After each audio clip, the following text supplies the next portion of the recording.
అందరికీ నమస్కారము.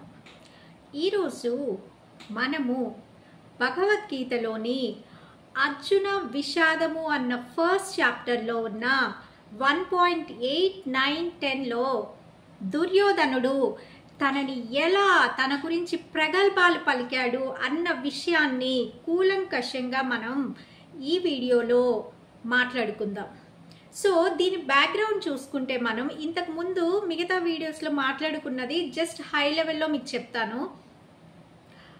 మీరు చూస్తున్నారు, మీ కళ్ళకు కట్టినట్లు అదొక పెద్ద కురుక్షేత్ర సంగ్రామం, ఒక పెద్ద ఓపెన్ ప్లేస్, కొన్ని ఎకరాల ప్లెయిన్ ల్యాండ్ ఉంది.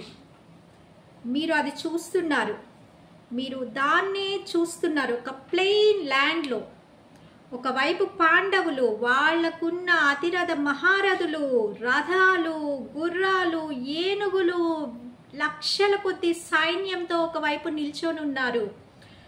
ఇంకొక వైపు కౌరవులు యుద్ధానికి సన్నద్ధమై నిల్చొని ఉన్నారు. కౌరవుల సైడ్ కూడా చాలా మంది, లక్షల కొద్ది సైన్యాలు, యుద్ధ పరికరాలు, ఏనుగులు, అశ్వాలు అన్నీ రెడీగా ఉన్నాయి. అక్కడ చూస్తే ధృతరాష్ట్రుడు ఎక్కడున్నారు? అంతఃపురంలో ఉన్నారు. ధృతరాష్ట్రుడైన మంత్రి అయిన సంజయుడు ధృతరాష్ట్రుడికి వివరిస్తున్నాడు అక్కడ కురుక్షేత్ర సంగ్రామంలో ఏం జరుగుతుంది అన్న విషయాన్ని. సో నిన్నటి వీడియోలో దుర్యోధనుడు అస్సలు ఎక్స్పెక్ట్ చేయలేదు పాండవుల పక్కన అంతమంది అధిరథ మహారథులు ఉంటారు యుద్ధంలో అని. అది కూడా కాకుండా అన్ని లక్షల సైన్యం పాండవులకు సమకూరుతుంది అని.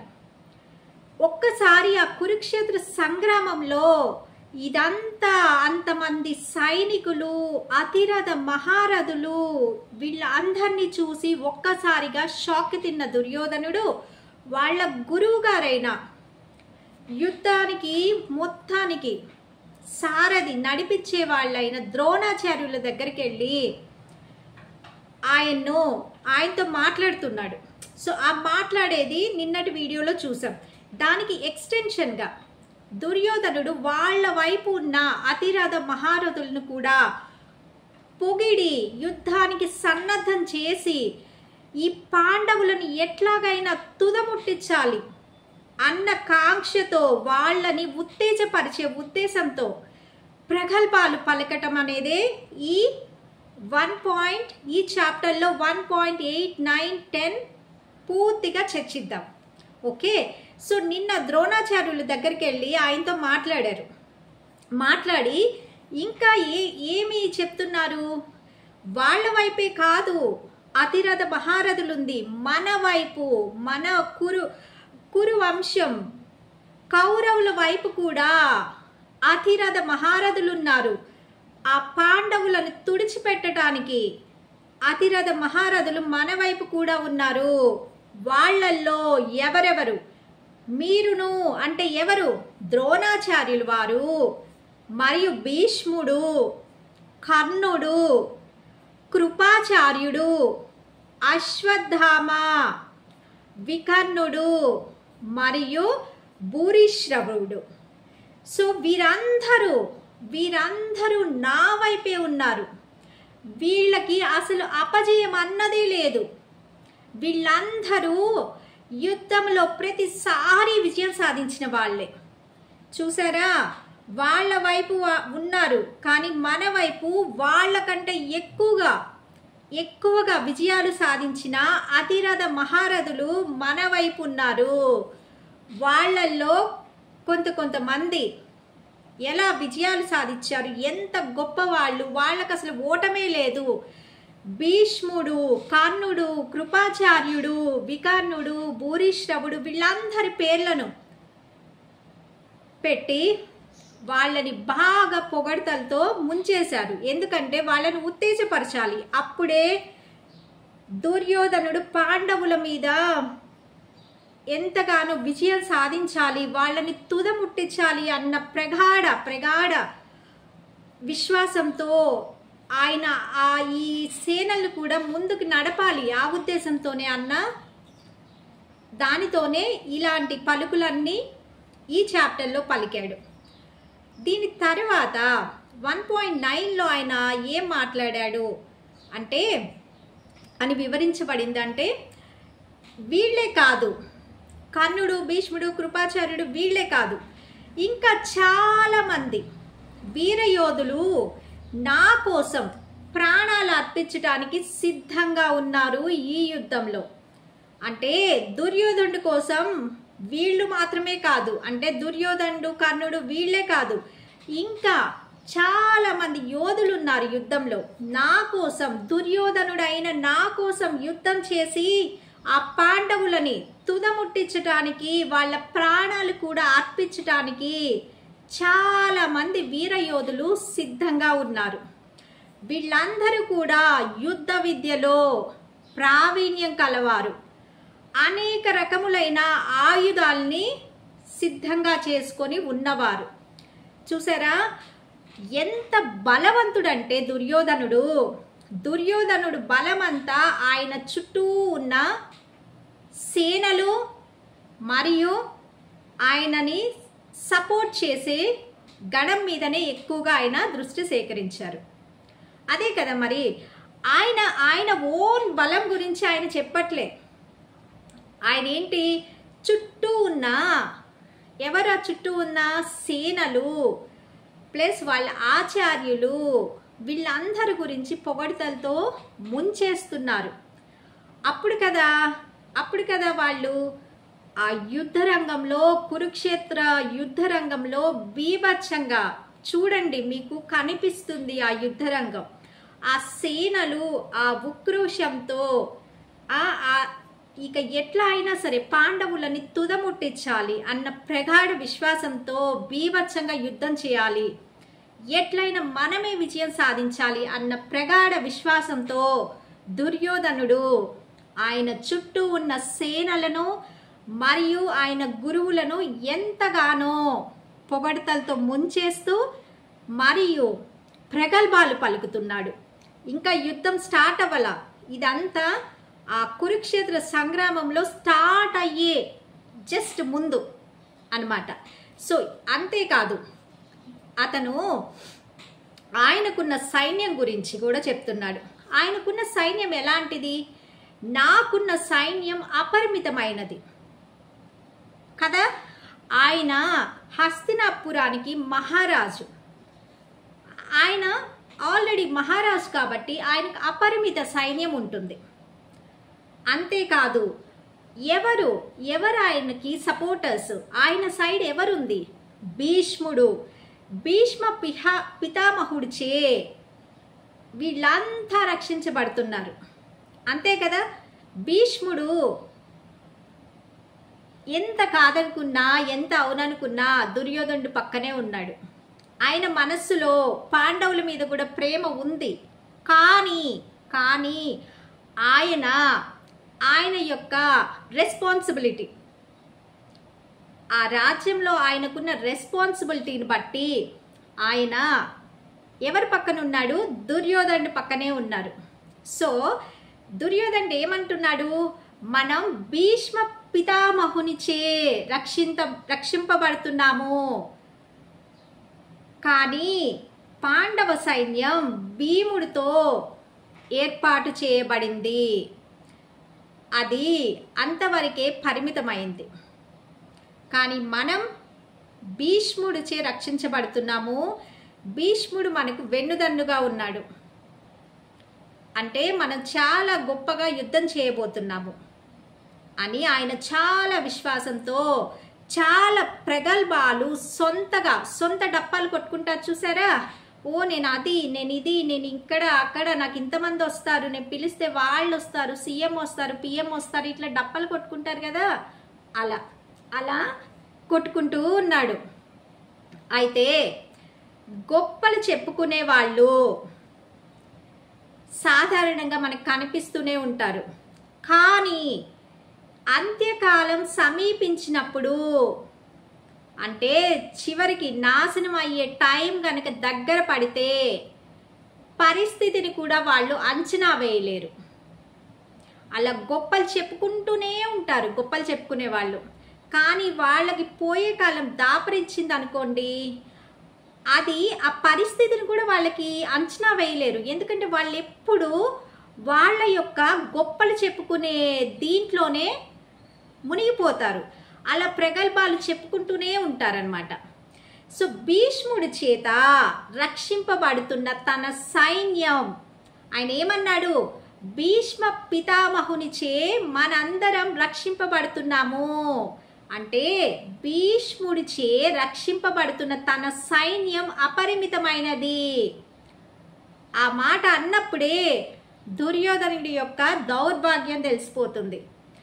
ఎవరైనా మహారాజు యుద్ధానికి పోయినప్పుడు తన శక్తియుక్తులు తన చేత రక్షింపబడాలి, తన యొక్క దానితో ఎవరైనా రక్షింపబడాలి. కానీ ఇక్కడ ఆయన ఏం మాట్లాడుతున్నాడు, మన అపరిమిత సైన్యము మనది ఇదంతా భీష్ముడి చేత రక్షింపబడుతుంది అంటే హీ హ్యాస్ డిపెండెన్సీ, ఆయనకి భీష్ముడికి డిపెండెన్సీ ఆయన మీద. అర్థమైంది కదా. సో ఆయన దౌర్భాగ్యం ఏంటో ఇక్కడే తెలిసిపోతుంది. యుద్ధం మొదలవక ముందే ఆయన దౌర్భాగ్యం ఏంటో బయటపడిపోతుంది. ఓకే. సో భీష్ముడు అంటే భీష్ముడు చాలా గొప్ప వ్యక్తిత్వం గలవాడు. ఆయన గురించి అది చెప్పుకోవాలంటే ఒక సెపరేట్ వీడియోనే చెప్పుకోవాలి. ఆయనకి చాలా గొప్ప వ్యక్తిత్వం ఉన్న వ్యక్తి భీష్ముడు. సో ఆయన ఏం చేస్తారు, కౌరవ పక్షానికి సర్వ సైన్యాధ్యక్షుడు అంటే కౌరవుల సైడ్ ఉన్న, అంటే హస్తినాపురానికి మహారాజు ఉంటారు కదా దుర్యోధనుడు, ఆయన సైడ్ ఉండే సర్వ సైన్యాధ్యక్షుడు భీష్ముడు. భీష్ముడికి ఒక వరం ఉంది. ఏంటా వరం, తన మరణ సమయాన్ని తానే ఎంచుకునే వరం కలిగినవాడు. అంటే ఆయన ఎప్పుడు చనిపోవాలనుకుంటే అప్పుడే చనిపోతాడు కదా. అలాంటి వరం భీష్ముడికి ఉంది. కాబట్టి అతన్ని ఓడించటం చాలా కష్టం. అంతే కదా. మరి మన చావు ఎప్పుడు, మనకి వేరే వాళ్ళని చంపగలిగి వాళ్ళు చంపేస్తే చచ్చిపోతారు, కానీ భీష్ముడిని అలా చంపలేరు. ఎందుకనంటే ఆయనకి వరం ఉంది. ఆయన ఎప్పుడు చావాలనుకుంటే అప్పుడే చచ్చిపోతారు. సో అలాంటి వరం ఉన్న భీష్ముడిని ఓడించటం చాలా కష్టం అని దుర్యోధనుడికి చాలా ఆయనకి బాగా నమ్మకం అన్నమాట. సో పాండవ పక్షం వైపు దుర్యోధనుడి యొక్క బద్ధ శత్రువు ఎవరా బద్ధ శత్రువు? దుర్యోధనుడికి బాగా భద్ర శత్రువు అంటే ఎవరు? భీముడు. సో ఇటు సైడు కౌరవుల వైపు సర్వ సైన్యాధ్యక్షుడు భీష్ముడు. ఆయన ఎంత గొప్పవాడో ఇక్కడ మనం చూసాం. కానీ పాండవుల వైపు తన సైన్యాన్ని మొత్తం పరిరక్షిస్తున్నది భీముడు, వాళ్ళ వైపున్న భీముడు. సో ఈ భీష్ముడి యొక్క బలాన్ని ఎవరైతే భీముడి యొక్క బలంతో ఆయన పోల్చి చూస్తున్నాడు. చూడు, అటు ఉంది భీముడు, ఇక్కడ ఉంది ఎవరు? భీష్ముడు. ఆయనకి అసలు ఓటమే లేదు. ఆయనని ఓడించడం చాలా కష్టం. ఎందుకంటే ఆయనకి మహత్తరమైన యుద్ధ నైపుణ్యంతో పాటు ఆయనకి ఒక వరం ఉంది. ఆయన్ని అంత ఈజీగా చంపలేరు. ఆయన ఎప్పుడు చనిపోవాలంటే అప్పుడు మాత్రమే చనిపోతాడు. So that is the biggest asset for us అని దుర్యోధనుడు ఫీల్ అవుతున్నాడు. ఓకే. సో భీష్ముడు కౌరవులకి పాండవులకి ఇద్దరికి పితామహుడే. భీష్ముడు ఏంటి, ఇద్దరికి వాళ్ళిద్దరు చిన్న పెద్దన పిల్లలే కాబట్టి వాళ్ళిద్దరికి ఈక్వల్గా పితామహుడే ఆయన. ప్లస్ భీష్ముడు ఒకళ్ళు చెడిపోవాలి, ఒకళ్ళు నాశనం అవ్వాలి, ఒకళ్ళని చంపేయాలి అని కోరుకుంటాడా? కోరుకోడు. భీష్ముడు ఇద్దరి గురించి ఆలోచిస్తారు. పాండవుల గురించి మంచినే ఆలోచిస్తాడు, కౌరవుల గురించి కూడా మంచినే కోరుకుంటారు. వాళ్ళ క్షేమాన్ని కోరుకునేవాడు భీముడు. ఇద్దరి క్షేమాన్ని కోరుకునేవాడు భీముడు. పాండవులపై అతనికి ఉన్న ప్రేమ తనని మనస్ఫూర్తిగా యుద్ధం చేయనివ్వదు. పాండవుల మీద ఎంతో కొంత ప్రేమ ఉంటుంది భీష్ముడికి. అంతే కదా, మన చిన్నాన్న పిల్లలు మన పెద్దనాన్న పిల్లలు ఉన్నప్పుడు వాళ్ళని చంపడం అంటే ఇద్దరు ఇష్టమైనప్పుడు మనం చంపగలమా? ఎంతో కొంత మనకి ప్రేమ ఉంటుంది. ఆ యుద్ధం అనేది అట్లా ఆలోచించాలి, ఒక్క నిమిషం అట్లా ఆలోచించనిస్తుందేమో. అంతేకాకుండా సాక్షాత్తు ఇక్కడ ఏం జరుగుతుంది, సాక్షాత్తు శ్రీకృష్ణ పరమాత్ముడే స్వయంగా ఉన్న యుద్ధ భూమిలో, ధర్మయుద్ధంలో శ్రీకృష్ణుడు ఎవరి వైపు ఉన్నాడు? భీష్ముడేమో కౌరవుల వైపు ఉన్నాడు. శ్రీకృష్ణుడు ఎవరి వైపు ఉన్నారు? పాండవుల వైపు ఉన్నాడు. ఆయన ఎక్కడున్నాడు? ఈ ధర్మభూమిలో, ధర్మయుద్ధంలో శ్రీకృష్ణుడు పాండవుల వైపు ఉన్నాడు. సో ఈ ధర్మయుద్ధంలో భూమి మీద ఉన్న ఏ శక్తి కూడా అధర్మ పక్షాన్ని గెలుపుని సాధించలేడు. ఆ శ్రీకృష్ణుడు స్వయంగా పాండవుల వైపు ఉన్నప్పుడు ఏ శక్తి కూడా అధర్మాన్ని గెలిపించలేదు. ఇక్కడ అందరికీ తెలుసు, యుద్ధంలో ఉన్న ప్రతి ఒక్కళ్ళకి తెలుసు, కౌరవులు చేస్తున్నది పచ్చి అన్యాయం, పచ్చి అబద్ధాలు, పచ్చి దగాకోరు పనులు. ఇవన్నీ వీళ్ళు పాండవులకి ద్రోహం చేశారు, ద్రోహం చేస్తున్నారు, వాళ్ళని నాశనం చేయాలి, వాళ్ళని చంపాలి అని చూస్తున్నారు అన్న విషయం ప్రతి ఒక్కళ్ళకి తెలుసు. అయినా పరిస్థితులు యుద్ధానికి దారితీశాయి. యుద్ధానికి దారి తీసినప్పుడు భీష్ముల వారు ఆయన రెస్పాన్సిబిలిటీ, ఆయన రాజ్యంలో ఆయన రెస్పాన్సిబిలిటీ ఏంటి? సర్వ సైన్యాధ్యక్షుడిగా ఆ రాజ్యానికి సంబంధించిన మహారాజుకి సపోర్ట్ చేయాలి. ఆ రెస్పాన్సిబిలిటీతో ఆయన ఎవరి పక్కన ఉన్నాడు? దుర్యోధను పక్కన ఉన్నాడు. ఆయన చాలా శక్తిమంతుడు. కానీ అటువైపు ఉన్నది ఎవరు? అటువైపు ఉన్నది సాక్షాత్తు ఆ శ్రీకృష్ణుల వారు. సో శ్రీకృష్ణుల వారు పాండవుల వైపు ఉండగా ఏ శక్తి కూడా ఈ భూలోకం మీద అధర్మాన్ని గెలిపించటానికి అవకాశమే లేదు. ఏ శక్తి కూడా అధర్మాన్ని గెలిపించటానికి అవకాశమే లేదు అని ఎవరికి తెలుసు?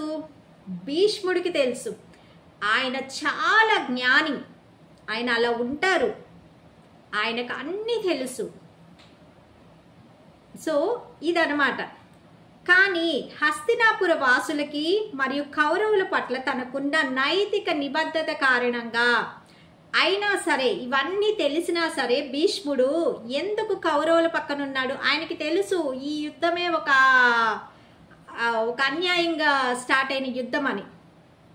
అలాంటప్పుడు ఎందుకు ఇది స్టార్ట్ అవ్వాలి, ఎందుకు ఇది ఇలాంటి యుద్ధాన్ని నడపాల్సి వచ్చింది అంటే అది ఆయనకి తెలియదా? ఆయనకి తెలుసు. సో తెలిసి కూడా ఆయన ఎందుకు కౌరవుల వైపే ఉన్నారంటే ఆయనకున్న నిబద్ధత, ఆయనకున్న రెస్పాన్సిబిలిటీ.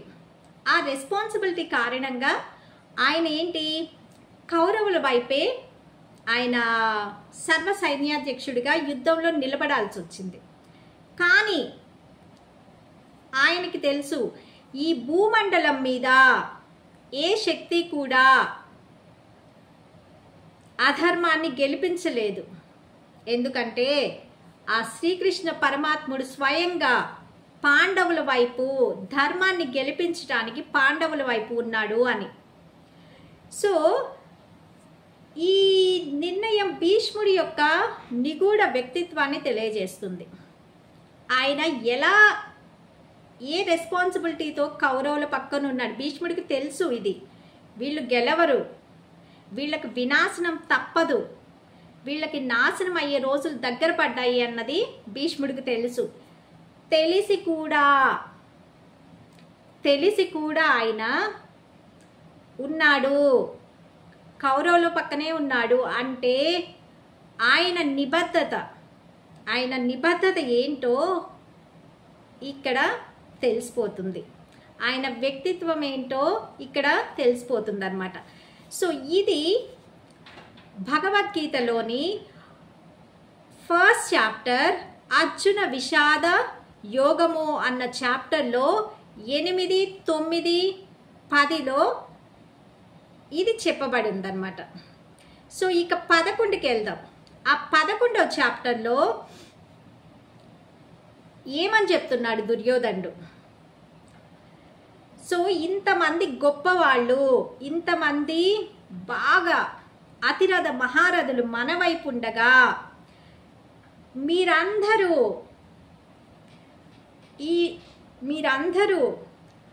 మీ వ్యూహాత్మక స్థానాలను పరిరక్షిస్తూ భీష్మ పితామహునికి పూర్తిగా సహకారం అందించాలి అని పిలుపునిచ్చాడు. మన వైపు భీష్ములు ఉన్నారు, వాళ్ళు కర్ణుడు ఉన్నాడు, ఇంకా అతిరథ మహారథులందరూ ఉన్నారు. ఎంతోమంది వీర సైనికులు, వీర యోధులు మన వైపు ఉన్నారు. సో మీరందరూ మీ స్థానాలను రక్షించుకుంటూ భీష్ముడికి సపోర్ట్ చేయండి, పూర్తి సహకారాన్ని అందించండి అని దుర్యోధనుడు చెప్పాడు. శత్రువులకు అసాధ్యమైన భీష్ముడిని తన సైన్యానికి స్ఫూర్తిగా శక్తిగా పరిగణించాడు.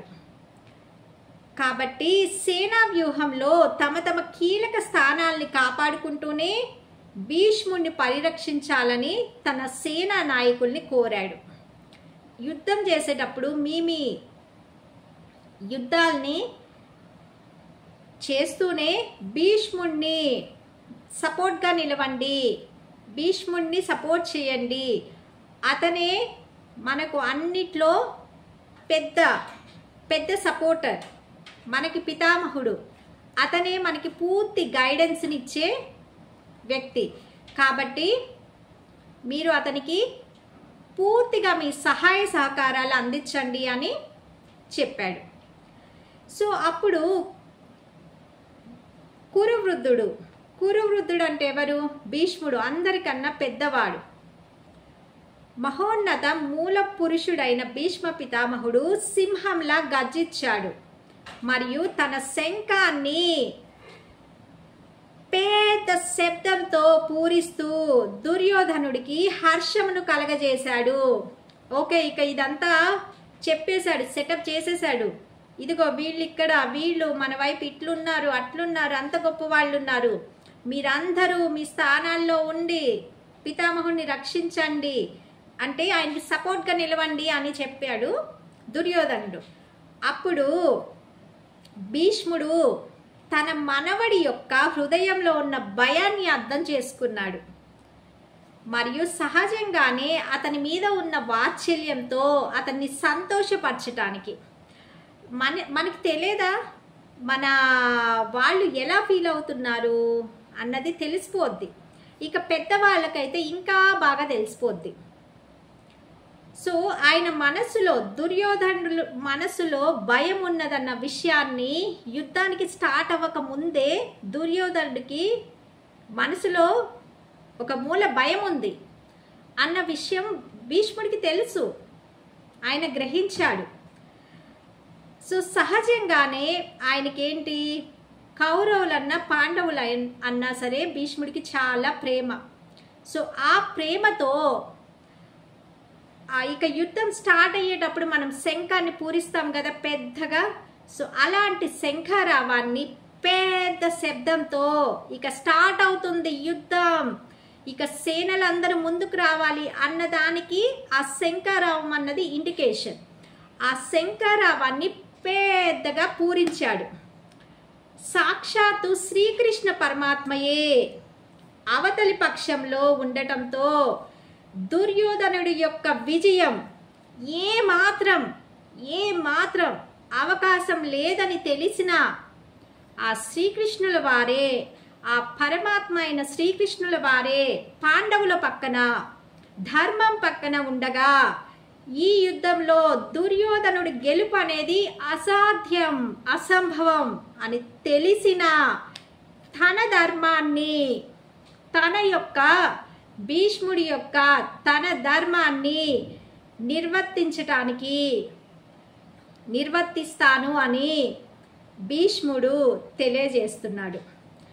సో అప్పటి యుద్ధ నియమాల ప్రకారం ఈ శంఖారావాన్ని పూరించడం అనేది యుద్ధానికి ప్రారంభానికి సంకేతం. సో ఇట్లా శంఖారావాన్ని పెద్ద శబ్దంతో పూరించి యుద్ధం స్టార్ట్ అయింది అని చెప్పడానికి సంకేతంగా ఇది పూరిస్తారు. చూశారు కదా, ఆ యుద్ధంలో ఉన్న అతిరథ మహారాజులు అందరికీ ఇది ధర్మ యుద్ధం,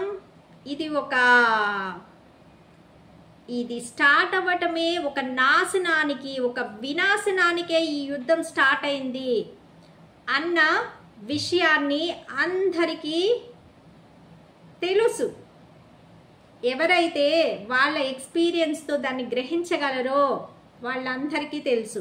కానీ ఎవరైతే ప్రగల్భాలతో వాళ్ళ యొక్క గొప్పలతో కళ్ళు మూసుకొని పోయి ఉన్నారో వాళ్ళకి మనసులో గుబులు అనేది ఉంది. పాండవులేమో 5గురు, వాళ్ళకి రాజ్యాలు లేదు, దిక్కు దిశన లేదు, ఏముందిలే వాళ్ళతో యుద్ధం అనుకున్నారు. తీరా గ్రౌండ్లోకి వచ్చి చూసేసరికి లక్షల మంది సైన్యం ఉన్నారు పాండవుల పక్కన, అతిరథ మహారథులు ఉన్నారు. ఎక్స్పెక్ట్ చేయలేదు. ఇక దుర్యోధనుడు ద్రోణాచార్యుల వారిని, భీష్ముల వారిని, ఇక అందరిని, కర్ణుడిని, అందరినీ వీళ్ళని ఎట్లాగైనా సరే ఉత్తేజపరిచి యుద్ధంలో పాండవులని సమూలంగా నిర్మూలించాలని ఆయన తన ప్రయత్నం చేస్తూ వాళ్ళని పొగడ్తలతో ముంచేశాడు. కానీ భీష్ముల వారికి తెలుసు ఈ ధర్మయుద్ధానికి కృష్ణుల వారు ఎవరి పక్కన ఉన్నారో వాళ్ళే గెలవబోతున్నారు. అంతే కదా, అధర్మం అనేది స్టార్టింగ్లో బాగా పైకి లేసి డాన్స్ చేయొచ్చు, కానీ అంతిమంగా ధర్మానిదే విజయం. అటు సైడ్ ఉన్నది ఎవరు? సాక్షాత్తు శ్రీకృష్ణుల వారు. ఆ శ్రీకృష్ణుల వారు ధర్మం వైపు నిలబడగా ఏ శక్తి కూడా దుర్యోధన్ని గెలిపించలేదు. ఏ శక్తి కూడా ఈ భూమండలంలో అధర్మాన్ని గెలవనివ్వదు అని భీష్ముడికి బాగా తెలుసు. కానీ ఆయన రెస్పాన్సిబిలిటీని ఆయన నిర్వర్తించటానికి ఆయన కౌరవులు అయిన దుర్యోధనుడి పక్క నుండి యుద్ధం స్టార్ట్ అవుతుంది అని చెప్పటానికి శంఖారావాన్ని పెద్దగా పూరించాడు. సో ఇక్కడతో స్టార్ట్ అవుతుంది యుద్ధం. ఇక చూడండి యుద్ధంలో ఏమేం జరగబోతున్నాయి. ఇప్పుడు ఈ చాప్టర్ అర్జున విషాద యోగము చాప్టర్ నెంబర్ 1 అనమాట భగవద్గీతలో. సో 1.12లో ఇదంతా ఇప్పుడు నేను చెప్పిందంతా ఇక్కడ ఈ భీష్ముడు శంఖారావాన్ని పూరిస్తాడు. ఇక నెక్స్ట్ దాంట్లో యుద్ధం ఎంత ఎంత ఎంత బీభత్సంగా నడుస్తుంది, ఏమేమి జరిగాయి ఆ యుద్ధంలో, ఎంత రక్తపాతం జరిగింది, అసలు ఏంటి ఇక అన్నది మొత్తం ఇక నెక్స్ట్ ఉన్న చాప్టర్స్లో నెక్స్ట్ ఉన్న సెక్షన్స్లో పూర్తిగా మనం డిస్కస్ చేసుకోవచ్చు. చూసారా, ఎంత గొప్ప వాళ్ళుగా ఫీల్ అయ్యే వాళ్ళైనా సరే వాళ్ళకి పోయే కాలం దాపరిస్తే, వాళ్ళు కనుక అధర్మం చేస్తే, వాళ్ళకి పోయే కాలం దాపరిస్తే వాళ్ళ మనసుని కమ్మేస్తుంది మాయ. కమ్మి వాళ్ళు అసలు వాళ్ళ పోయే కాలం దాపరించిందన్న విషయాన్ని కూడా వాళ్ళకి తెలియనివ్వదు. వాళ్ళు ఇంకా అదే స్థితిలో ఉండి డాంబికాలు ప్రగల్భాలు పలుకుతూ ఉంటారు. సో అలాంటి స్థితినే దుర్యోధనుడు ఉన్నాడు. ఇంకా దుర్యోధనుడికి భయం ఉంది, కానీ ఆయన అసలు యాక్చువల్ సిచ్యుయేషన్ ఏమవుతుంది, ఎండ్ రిజల్ట్ ఏంటి, ఎంత నాశనం అయింది అన్నది ఆయన ఇంకా గ్రహించలేకపోతున్నాడు. ఆయన ఎంతప్పటికీ నాకు సైన్యం ఉంది, నా పక్కన ఇంతున్నారు అంతున్నారు అంతున్నారు అని చెప్పుకుంటూనే ఉన్నాడు, కానీ ఆయన అసలు యాక్చువల్ రియాలిటీని అర్థం చేసుకోలేదు. ఎందుకంటే ఆయనకి కంప్లీట్గా మాయ, ఆయన అధర్మం అన్న మాయ ఆయన్ని కమ్మేసి ఇక ఆయన దాన్ని అర్థం చేసుకోలేని స్థితిలో ఉన్నాడు. కానీ ఈ విషయం అంతా భీష్ముడికి తెలుసు, రేపటి రోజు ఏం జరగబోతుందని భీష్ముడికి తెలుసు. కానీ ఆయన రెస్పాన్సిబిలిటీని కరెక్ట్గా నిర్వర్తించటం కోసం ఆయన కౌరవుల పక్కనే ఉండి యుద్ధ శంఖారావాన్ని పూరించాడు. చూద్దాం మరి రేపటి రోజు యుద్ధం ఎంత బీభత్సాన్ని సృష్టిస్తుందో, ఎంత అలజడిని మీ అందరి కళ్ళకు కట్టినట్లుగా యుద్ధం జరగబోతుందో చూస్తూనే ఉండండి. అన్ని ఎపిసోడ్స్ వన్ బై వన్ మీ కళ్ళు, మీరు అసలు అక్కడ కురుక్షేత్రంలో మీరు ఉన్నారు, అక్కడ మీరు నిల్చొని ఉన్నారు, మీరు చూస్తున్నారు, ఆ యుద్ధాన్ని మీరు తిలకిస్తున్నారు. మీకు రెండు వైపులా 1000 ఎకరాల స్థలంలో కౌరవులు పాండవులు లక్షల సైన్యం మీ కళ్ళ ముందు నిల్చొని ఉంది. అలాంటి ఎక్స్పీరియన్స్ మీరు ఈ వీడియోస్లో పొందుతారు. ఇది చూడండి, మీరు భగవద్గీతను పూర్తిగా అర్థం చేసుకుంటారు. సరేనా? మరి రేపటి వీడియోలో మళ్ళా కలుద్దాం. అంతవరకు నమస్కారం.